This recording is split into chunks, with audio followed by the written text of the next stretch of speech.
चलिए इस वीडियो में जानते हैं कि फ़ीवर कितने टाइप्स के होते हैं, यानी कि बुखार जो नॉर्मल भाषा में बुखार भी कहते हैं और पायरेक्सिया भी कहा जाता है फ़ीवर को।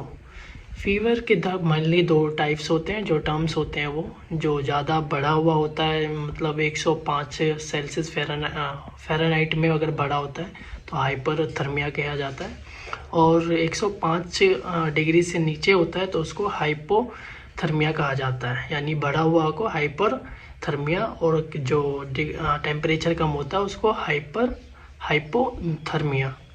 तो जानते हैं फीवर आता क्यों है।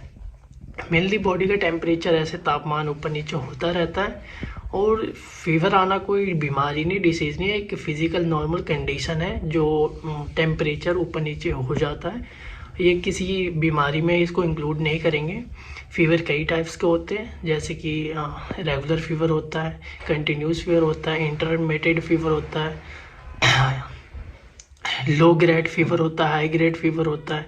यही 12 टाइप्स के फीवर होते हैं। इन सब फीवर में बस एक ही चीज़ कॉमन होता है कि टेम्परेचर, जो बॉडी की टेम्परेचर होता है ऊपर नीचे होता रहता है। किसी में टू मतलब 2 डिग्री फ़ारेनहाइट मतलब बढ़ जाता है, कम हो जाता है, मॉर्निंग इवनिंग का ऐसा इसमें चलता रहता है, टेम्परेचर ऊपर नीचे होता रहता है। तो ये फीवर कोई साइन और सिम्टम्स नहीं है, मतलब साइन और सिम्टम्स हैं, कोई डिसीज़ नहीं है। तो इस चीज़ को लेकर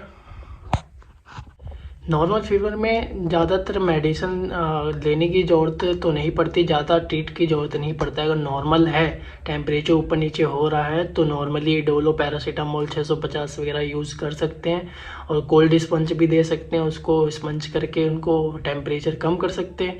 बट कुछ ज़्यादा ही हो रहा है, जैसे फीवर आ रहा है, जा रहा है, उतर नहीं रहा है, या और कुछ फीवर के कारण इन्फेक्शन वगैरह भी होने के चांसेस रहता है। अगर रेगुलर कंटिन्यू होता है तो, अगर इस कंडीशन में मतलब फीवर नहीं जाता है तो आप ज़रूर डॉक्टर से कंसल्ट करवाइए, दवाई करवाइए अपना। नहीं तो अदरवाइज बुखार जो होता है अपना टाइफाइड के रूप में भी मतलब स्मॉल इंटेस्टाइन में भी हो जाता है। फीवर भी लॉन्ग टाइम रहने तक टाइफाइड फीवर में भी बदल जाता है, टाइफाइड हो जाता है।